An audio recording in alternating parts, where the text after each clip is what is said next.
If I mute my mic clearly, you guys probably be able to hear me. I was just saying mornings with the welcome to mornings with the focus. Sorry for not being around yesterday. Back today. Got a lot to get through. Just a reminder for those of you, case for anybody who's watching this for the very first time, got a couple pre-scripted topics going to get through. After that, it's on you guys. Hit the comment section. Feel free to let me know what you want to discuss or to share your thoughts on the topics that are brought up. We're going to start this morning. WNBA All-Star teams were announced yesterday. Just go through it real quick. Um, the starters, we got Sue Bird, Sylvia Fowles, Brittany Griner. Obviously, we all know why she is not here, recognized by the fans. Um, like everyone, we're hoping and wishing, praying that there's a resolution to her situation and she is brought home as soon as possible. Sabrina Ionescu, Jonquel Jones, Nneka Ogwumike, Candace Parker, Brandon Stewart, Kelsey Plum, Asia Wilson, and Jackie Young. Those are the starters. As for the reserves, Ariel Atkins from the Washington Mystics, shout out to her for continuing her steady growth. I think it's year 5 for her. Kalea Copper was drafted by the Mystics and then shipped to Chicago in the trade for Elena Deladon. She's also the Finals MVP. Kalea Copper have to put the proper respect on her name. Skylar Diggins-Smith, Dearica Hamby, Natasha Howard, Ryan Howard, who was the number 1 overall pick in this spring's draft. Brianna Jones, Marilyn Turp, shout out to her for her steady growth each and every year in this league. Jewel Lloyd, Emma Mieseman, Arike Gumbawale, Alyssa Thomas, Courtney Vandersloot. Love to hear what you guys think about. Definitely feel like there was some snubs on social media all through yesterday. Me personally, I feel like obviously there's a couple spots where it's kind of more of folks are in their last year, proper send off or whatnot. Obviously, fans are the fan vote's gonna be there for some players. That's not all of them. Some of them have been super productive this year. That said, I could see where some of the angst or disdain was for folks that were chosen, but to people like Kelsey Plum, well deserved her first All-Star game. Jackie Young as well. Those two have been tremendous this year. Ryan Howard, everything. She's been everything a number 1 pick is supposed to be and has been since the start of the season. Then you have a couple other folks making her second appearance. But again, Candace Parker, Nneka never gets enough credit for what she does. That's it. Looking forward to a fun All-Star weekend in the WNBA. But, as we approach the All-Star game means we're reaching the halfway point, which means, we'll be getting closer and closer to the playoffs soon. All right, on to the NBA. There's been so much noise in this league, right? We got free agency starting tomorrow. That said, some folks, be it players and teams, have declined to wait. As far as the drama goes, we can start with Kyrie Irving. Much noise was made over the past few days, week or what have you, about where Irving might land after multiple reports stated that he wanted a long-term deal with Brooklyn. The Nets didn't feel the same way. A list of team was reported that the point guard was interested in. The internet was immediately set ablaze about that list. One team on that list made the most noise, obviously, with the possible reunion between him and LeBron James. Last time they played together was on the Cavs, and Cavs had this historic comeback in the 2016 finals, and everyone's reliving all those great moments, right? Which is great. And then it was dialed back almost immediately. Before I get to that part. So Kyrie's approaching the last year of his deal. As a player option, he can opt into about $40 million, right under $40 million, or he can opt out and hit free agency untested, or, opt in and execute a sign and trade, possibly. All of that stuff, and everybody started getting hammered with the ideas and the possibilities and all these different things that could happen, only for after all of that noise, for Kyrie to turn around via Shams and opt in. Uh, One of the things that was out there was he would turn down almost $40 million to join LA for $6 million and then possibly get a long term max deal with LA the following year. Again, all of that stuff. He opted back into Brooklyn. Obviously, he could still be moved, but it seems like that Saga or mini Saga or temper tantrum, whatever that may be, has quelled for the moment. It also showed that, like, just like I think the lack of self awareness, right? You literally talking about Kyrie last year. You didn't play. You didn't play nearly enough, and then just with your reliability as far as your availability goes, I don't know how many teams are going to line up to deal with that. Knowing that you're not certain when he's going to play, how often, so I'm not sure what he was thinking, but either way, at this moment, he's in Brooklyn. We'll see how that plays out as free agency starts tomorrow. But it looks like they might be entering the first year where it would be, if healthy, it would be Kevin, Kyrie, and Ben. But again, at this moment, he's still a member of the Brooklyn Nets after all of the noise that was made. John Wall was finally freed from his professional rest, a mutual professional rest with the Houston Rockets. A veteran guard was bought out earlier this week, and it wasn't a bad buyout for him. Like, it was a win-win. You got freed from the Rockets, so you can, choose where to go. You also only forfeited $6 million of the $47 million that you were owed this year. So you walked away $41 million and the freedom to choose where you want to play. It's not bad, which I feel like the Rockets owed you after holding you on ice all of last year.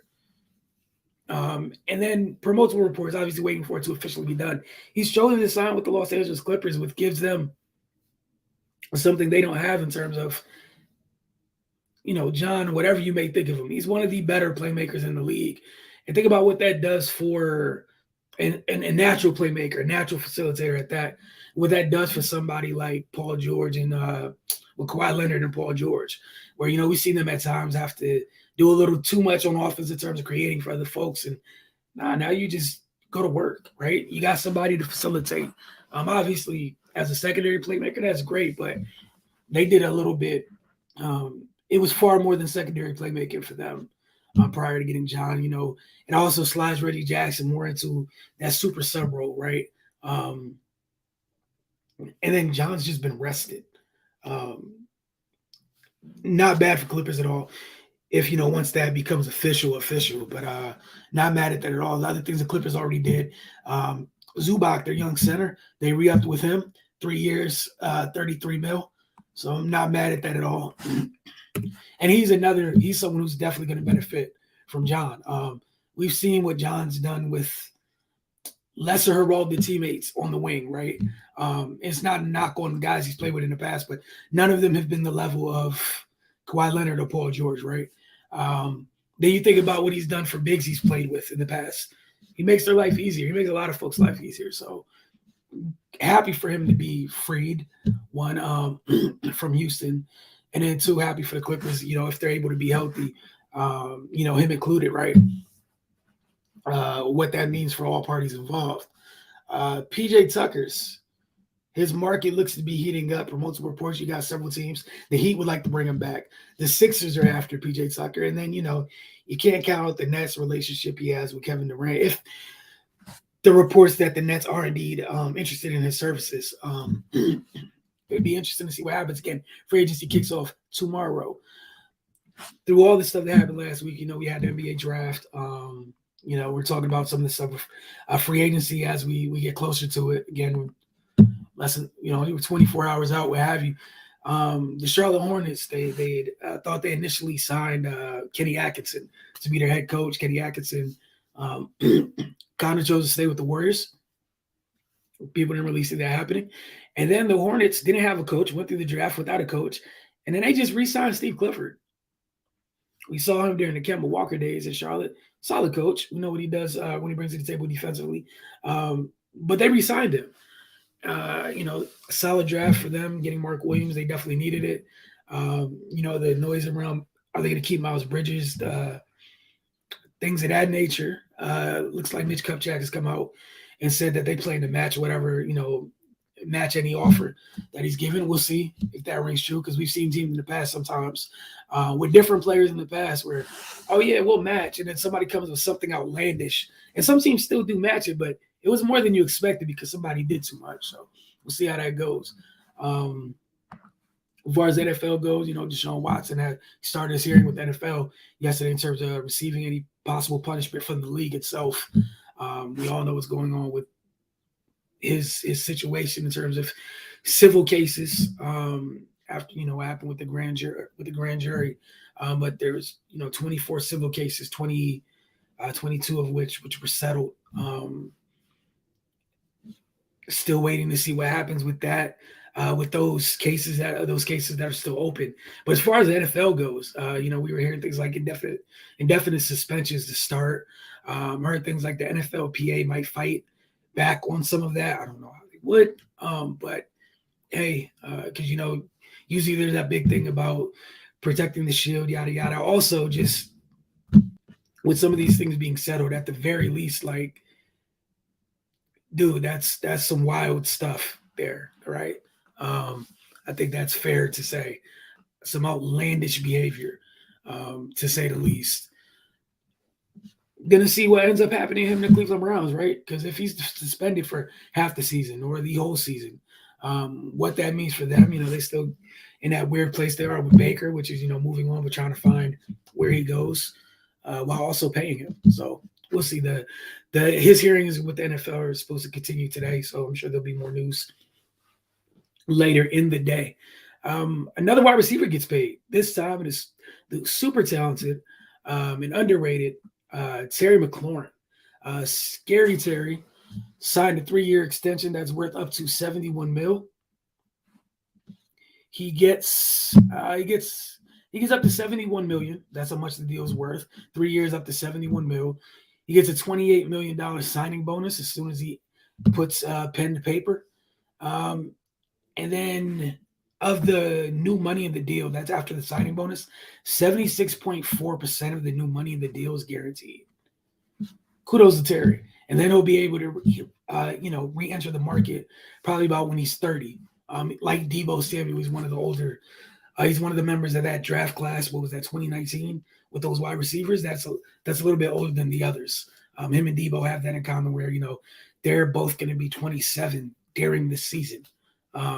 So that means Deebo still hasn't got paid yet, but it seems it'll probably happen on the Niners timeline, which is what most of us expected to begin with, which is they usually get those deals done next month.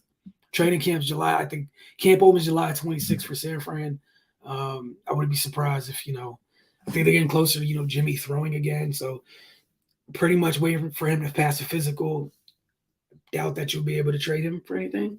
Be shocked. Release him. Got some money to play with. Easily throw get Deebo his money immediately, and you go on with your life. But again, I'll give you guys a moment. If you guys have any comments or anything else you guys wanted to discuss, again, thank you for those that tuned in this morning to watch live, and thank you to those of you who tune in a little bit later. We truly appreciate it. Don't forget, on our Roku channel, this documentary produced by Vaughn Myers and the Focus TV. Ed Myers, a DC basketball story. Urge you all, got a Roku television device. All you have to do is in the search box, type in the Focus TV. Double click OK to add the channel. Once you open up our channel on Roku, it's right there. It's the most recent video that was added. That was added. It's a great story. Would love for you guys to take a look at it. Come back and tell me what you guys think. That said, y'all have a great day. Don't see any comments or anything. Y'all have a great day. Next week I will be gone. So let's go. What I was gonna say. We'll go again tomorrow and Friday. Then I won't see you guys till like the 12th or 13th. And on that side of things, probably a little bit more heavy NFL, man, because we'll be 2 weeks out from training camp. Which means like football is legit back. But again, if you get a chance, go check out Ed Myers, a DC basketball story. put together by Vaughn Myers, the folks here at the Focus TV. You guys have a great day. Thank you very much for tuning in.